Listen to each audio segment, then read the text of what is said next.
Hello, traders. Steve Gans here, and I'm going to try something with this episode. I've had a number of people ask me about doing a podcast.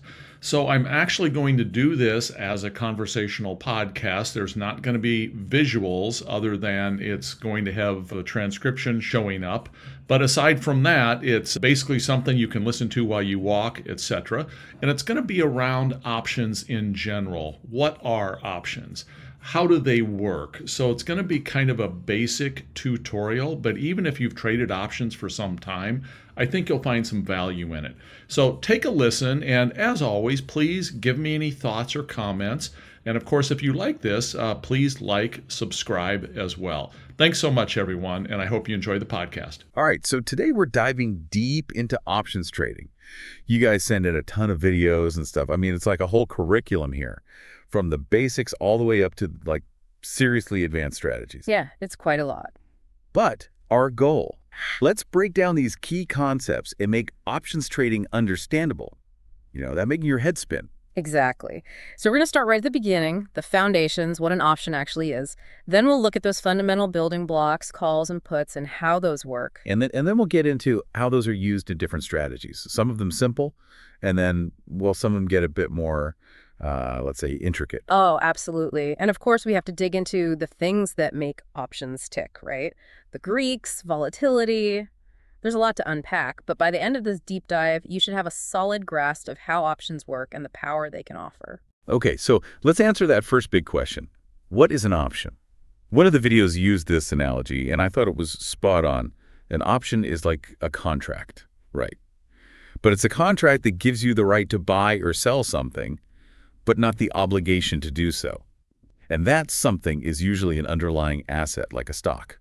It is. It's like putting down a deposit on, say, a house. You have the right to buy it at a certain price. That's the strike price. For a certain period, that's until the expiration date. But if you change your mind, you don't have to go through with it. You just lose your deposit. That's similar to an option, where the most an option buyer can lose is the premium they paid. Right. That premium is basically the price you pay for that, right? But not the obligation. Exactly. Okay. And within the world of options, we have two main types. Call options and put options. Let's start with calls. What's the idea there? A call option, it basically gives you, the buyer, the right to buy the underlying asset at the strike price. So when you buy a call, you're hoping the price of that asset is going to go up, ideally by a lot, and that's going to happen before the option expires. You're betting bullish. One of the videos had a great example. Yeah. Someone buying an Apple call option with a strike price of $190, expiring in September. They paid a premium of $6.80 for this. They're betting that Apple stock price is going to climb above $190 and high enough to make a profit after covering that premium. But remember, they have to be right within that time frame. Absolutely. Options have that limited lifespan, unlike owning the stock directly. Your prediction has to come true before the expiration date. Got it. So with calls, you're hoping the price goes up. Now, what about puts? A put option gives the buyer the right to sell the underlying asset at the strike price. So basically, if you think the price is going to go down, you buy a put. You got it. Puts are a bearish bet. You think the asset's price is going to drop below the strike price before the option expires. And this can be a way to make money when the market's going down, or even protect yourself if you already own the stock, like an insurance policy against price drops. Okay, so that covers the basics, right? Mm-hmm. Options are contracts. Calls are for when you think the price is going up. Puts are for when you think it's going down. But here's the other side of the coin. For every buyer of an option, there has to be a seller. Right. And that seller, they're the one who has the obligation to fulfill the contract if the buyer decides to exercise their right. So let's say you sold that Apple $190 call we talked about. If the buyer decides to exercise their option, you, the seller, you're obligated to sell them those Apple shares at $190, even if the market price is much higher. So that's where the risk for the seller comes in. Exactly. You're taking on the obligation in exchange for that upfront premium. Okay, we've got the foundations. Options is contracts, calls versus puts, the buyer's right versus the seller's obligation. The next layer of this whole thing is option strategies. The material started with single leg strategies. What exactly are we talking about here? These are strategies that use just one type of option contract at a time. The simplest one, that would be a long call. Right, so that's simply buying a call option. The exciting thing about this strategy is that your potential profit is unlimited, at least in theory. There's no cap on how high a stock price can climb. True, but on the flip side, your potential loss is limited to the premium you paid for the call. Yeah, like in that Apple example, the most that buyer could lose is that 6.80 per share premium they paid.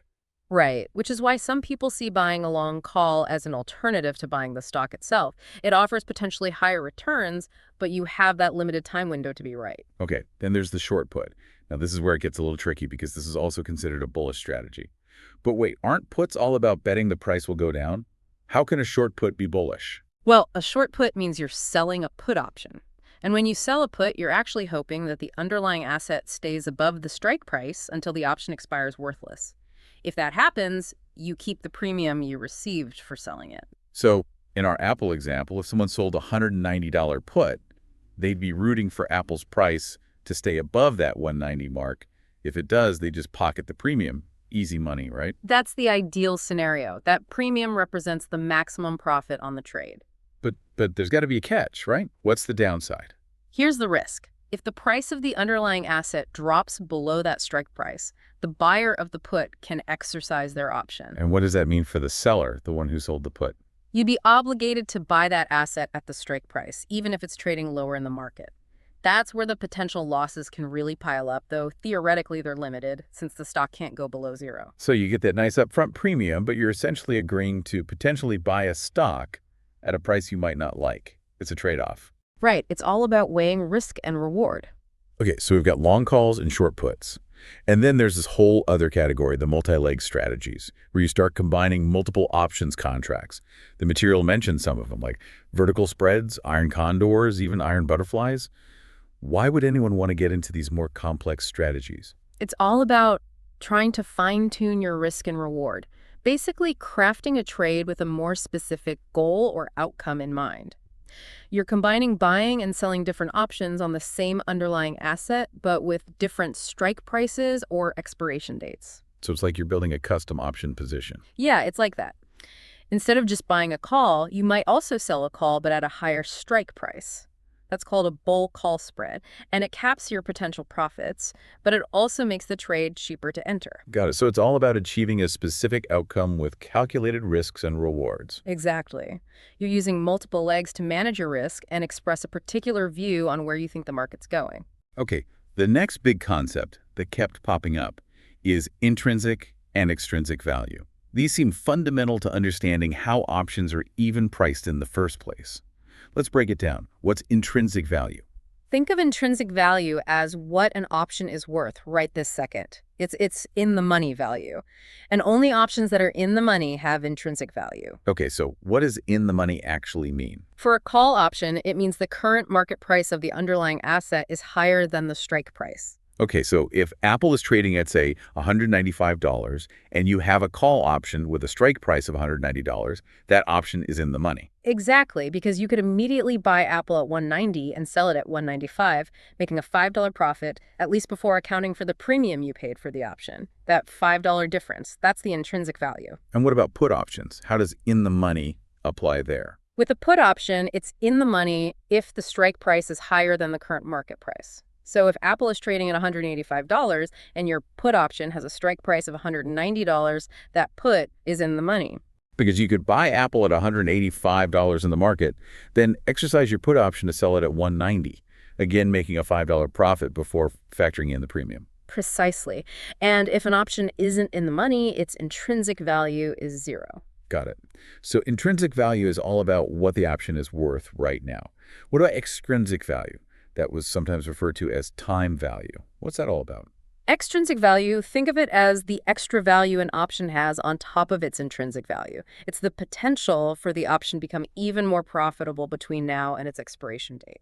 So even an option that isn't currently in the money can still have extrinsic value. Absolutely, because there's still time for the underlying price to move in a favorable direction. So going back to our Apple example, let's say that $190 Apple call, with Apple trading at $195, which we know has $5 of intrinsic value, is actually trading at $7. That extra $2, that's the extrinsic value. Exactly. That $2 reflects the market's expectation that Apple's price might continue to rise before September, or that it might experience large swings in either direction, creating more opportunity for profit. So time and the potential for price volatility, those contribute to extrinsic value. Absolutely. But here's the crucial thing to understand. Extrinsic value gradually erodes as the option gets closer and closer to its expiration date. It's called theta decay, and we'll dig into that a bit more later. Okay, so intrinsic is the right now value. Extrinsic is the potential value that's affected by time. Now, the material also talked about the Greeks. Can you give us a rundown of what those are all about? The Greeks, think of them as tools to measure how sensitive an option's price is to changes in different factors. The main ones you'll come across are delta, theta, and vega. Yeah, delta was described as measuring how much an option's price is expected to change for every dollar change in the underlying asset's price. Right. The delta of a call option is usually between 0 and 1, while for puts, it's between -1 and 0. A long call has a positive delta, meaning its price moves in the same direction as the underlying stock price. Let's say you have a call option with a delta of 0.5. If the stock price jumps up by $1, you can expect that option's price to rise by about 50 cents. And I remember one video talked about delta hedging, where you could sell call options against, let's say, your existing shares of stock to reduce the overall delta of your portfolio. Right, so you're trying to balance things out so that small price movements in the stock don't have a huge impact on your overall portfolio value. It's a way of managing risk. Are there any downsides to this constant rebalancing, though? Like, doesn't that lead to a lot of trading? Yeah, that's a good point. Delta hedging can involve quite a bit of trading, which means transaction costs. And sometimes it can even eat into your profits if the stock makes a big move in your favor, because you're basically hedging away some of that potential upside. It's a balancing act, for sure. All right, next up, theta. What does theta measure? Theta, it's all about time decay. Remember how we said that extrinsic value gradually fades away as the option gets closer to expiration? Yeah, it's like a countdown clock. Exactly. Theta measures the rate of that decay. It tells you how much value an option is expected to lose each day, all other things being equal. So theta is working against you if you're buying options. Well, generally, yes. Theta is negative for long options, whether calls or puts, because as time ticks by, that extrinsic value erodes. For option sellers, though, theta decay works in their favor. Right, they want that option to become worthless by expiration, so they get to keep the premium. Exactly. And there's a key thing about theta, that time decay accelerates as you get closer to the expiration date. It's like a snowball rolling down a hill. It picks up speed as it goes. So if you're buying options, you're kind of in a race against time. You need that underlying asset to move in your favor and fast to offset the effects of theta decay. Okay, so we've got delta and theta. The last Greek on our list is vega. Fill us in on that one. Vega, this one measures how sensitive an option's price is to changes in implied volatility. Implied volatility, that's kind of like the market's expectation of how much the price of the underlying asset is going to fluctuate in the future, right? You got it. It's a measure of uncertainty or expected price swings. Vega tells you how much an option's price is expected to change for every 1 percentage point change in implied volatility. And why is vega positive for both long calls and long puts? Think of it this way. Higher implied volatility means there's a greater chance of big price swings in the underlying asset. And that uncertainty makes both call and put options more valuable because it increases the likelihood that they could become profitable. So it's like if the weather forecast suddenly says there's a higher chance of a thunderstorm, you're going to want your umbrella more. Exactly. And that umbrella in the options world is your option contract. The higher the chance of a storm, the more valuable that umbrella becomes. On the other hand, for option sellers, higher implied volatility works against them. Because the value of the options they sold increases? Right. They're on the hook if those options become more valuable. And I remember one video saying that vega is usually highest for at-the-money options, the ones where the strike price is closest to the current market price. Why is that? It's because those options have the most extrinsic value, the most potential value that can be influenced by changes in volatility. So if you expect volatility to rise, you buy options, you want a high positive vega. If you're selling and you expect volatility to fall, you also want positive vega so your position benefits from the decrease. Right. Understanding vega is really important because a lot of the time, options traders are basically trading volatility just as much as they're trading the direction of the underlying price. Okay, which brings us to volatility itself. The material differentiated between historical and implied volatility. Can you break down the difference and why this is important for option traders? Sure, historical volatility, it's pretty straightforward. It's based on how much an asset's price has fluctuated in the past. You're looking at past data to get a sense of how volatile an asset has been. So if a stock has a history of big price swings, it has high historical volatility. Exactly. Implied volatility is a bit more nuanced. It reflects the market's expectation of how much the price is likely to swing in the future. And it's not directly calculated, it's derived from the current market price of the option. Higher option prices generally indicate higher implied volatility. So implied volatility is more about market sentiment and expectations than past price movements. It reflects how uncertain the market is about where the price might go next. Exactly. And comparing historical and implied volatility can be a valuable tool for option traders. If implied volatility is significantly higher than historical, it might suggest that options are overpriced, making it a good time to sell. And if implied volatility is lower than historical volatility, that might mean options are relatively cheap, which could make it a good time to buy. Right. And a classic example of this is what happens before events like earnings announcements. Yeah, those are when implied volatility often spikes. It's because the market is uncertain about what the company might announce and how the stock price will react. But then after the announcement, when that uncertainty is resolved, implied volatility often drops. Right, and that's called the volatility crush, and it can have a huge impact on option prices, especially if you're holding options with high vega. Exactly. That's why understanding the dynamics of implied volatility is so important for options traders. It's not just a number, it really reflects market psychology and expectations. Okay, so we've covered a lot of ground here. We've talked about what options are, calls and puts, different trading strategies, and those key concepts of intrinsic and extrinsic value. And of course, we delved into the Greeks and the importance of volatility. But there's a final section in the material that focused on some important considerations and best practices for options trading. Right. Let's touch on those because they are crucial. The first one was liquidity. Why is it so important to trade liquid options? Think of liquidity as how easily you can buy or sell an option contract without affecting the price too much. It's all about having enough buyers and sellers in the market. So you're looking for options that have a lot of trading volume. Exactly. That's a good indicator of liquidity. You also want to watch the bid-ask spread, which is the difference between the highest price a buyer is willing to pay and the lowest price a seller is willing to accept. A tight spread is better. Right, that way you're not losing a big chunk of your potential profit just in transaction costs. Right. It's about getting in and out of your position quickly and at a fair price. So high volume, tight spread, those are the signs of a liquid option. Yeah, and the material even gave some specific guidelines to look for. Okay, next up, risk management. Absolutely crucial. Before you enter any trade, whether it's options, stocks, anything, you need to have a clear understanding of your potential upside and your potential downside. You need to know what you stand to gain, but also how much you could lose. And this is especially critical with options because they can amplify both profits and losses.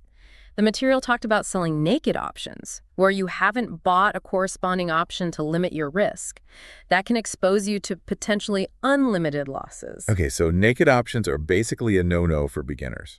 They can be very risky. That's why strategies that use spreads, combining buying and selling options to define your risk, are generally a better approach for most people. Right, it's all about managing that downside. Always. Always know your maximum potential loss before you even enter a trade. And don't forget about theta decay, that steady erosion of extrinsic value over time. If you're buying options, you need to be aware of that countdown clock and make sure the price of the underlying asset moves enough in your favor and quickly enough to overcome that theta decay. And we also need to be mindful of those changes in implied volatility, especially if we're holding options with significant vega.